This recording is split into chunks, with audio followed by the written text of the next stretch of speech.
ওর বাড়িতে খোঁজখবর দেখেন, আগে টিনের ঘর ছিল, এখন ওর 4 তলা বিল্ডিং। ওখানে একটা জাহাজ থেকে ও কত টাকা নেয় তেল চুরি। আমি আন্দোলনের 2 মাস পরে আমি দেশে আসছি। আমি ওই দেশে ওমান সালালাতে আমি নিজে আন্দোলন করছি শেখ হাসিনার বিরুদ্ধে, ওই ভিডিও আমার কাছে আছে। আর আমি যে 2 মাস পরে আসছি, পাসপোর্ট আছে, টিকিট আছে। ও তো বোকা, ও তো হানা টোকায় বোকা। ওর না হলে বোকা না হলে আমাকে কিভাবে এই মামলাতে জড়ানো হয়েছে? আমি তো দেশে নাই। আপনি যদি চান আমি ওগুলা সবগুলা ফাটাবো। আমি আপনার 2 মাস পরে আমি দেশে আসছি, টিকিট, পাসপোর্টের সিল সবগুলো আছে। আমি তো একদম প্রবাসী। ও তো সাদাবাজির সাথে সাথে ও এখন মামলাবাজিও করতেছে। মামলা এটা তো ব্যবসায়ী, কিছুদিন পরে দেখবেন যে আমাদেরকে হুমকি দিবে, মামলা এটা উড়ামু, আমি নিজে ইয়ে করবো, হ্যান্ডলিং করবো, আমাদেরকে টাকা দে, এরকম বলবে। সাধারণ মানুষ এইভাবে ভয় পাচ্ছে, এই কারণে কোনো প্রতিবাদ করতে পারছে না। দেখেন ওর বাড়িতে খোঁজখবর দেখেন, আগে টিনের ঘর ছিল, এখন ওর 4 তলা বিল্ডিং, 4 তলা বিল্ডিং এর ফাউন্ডেশন নিয়েছে।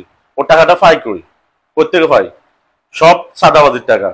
আমাদের ননচিরাঘাট বলে, ওখানে একটা জাহাজ থেকে ও কত টাকা নেয় তেল চুরি থেকে। ওখান থেকে হের লোক আছে, তেলটা রাত্রে নেয়, এরপরে হিসাব করে ওর টাকা ওরে সাদা দিয়া দেয়।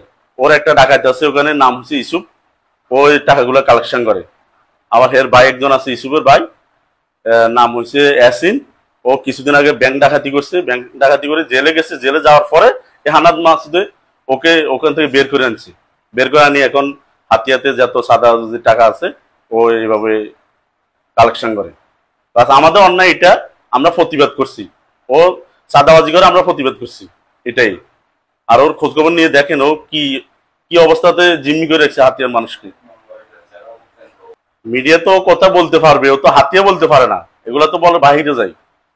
ও দেখেন একটা পাঞ্জাবি ও কত টাকার, একটা পাঞ্জাবি 22-23 হাজার টাকার ও পাঞ্জাবি গায়ে দেয়। ও এমন এক সময় গেছে একটা পাঞ্জাবি 500 টাকার একটা পাঞ্জাবি ও গায়ে দিতে পারে নাই। ও ওখানে আমাদের এখানে ইয়ে থাকতো চা দোকানে, এখনো 400 টাকা ওর বাকি আছে, দিতে পারে নাই। কি করবে? ফুট করে ও ঢাকা শহরে যায়, ও আন্দোলন উঠে সেটা এগুলো দেখা, কোটি কোটি টাকা মালিক হয়ে গেছে কিভাবে? সাদাবাজি করেই তো। বিলাসী জীবন বলতে ও ও যেমন এই আন্দোলন পরেও হাতিয়ে গেছে। আমাদের এখানে গেট বলে, একটা গেট 60,000 টাকা 20,000 টাকা খরচ, একটা গেট। ও 12টা গেট করেছে হাতিয়াতে। এই টাকাগুলো কই পাইছে? ও যদি সাদাবাজি না করে, ওর টাকাগুলো কই পাইছে? কে দিয়েছে ওকে? এই মুহূর্তে ওকে কে দিবে টাকা?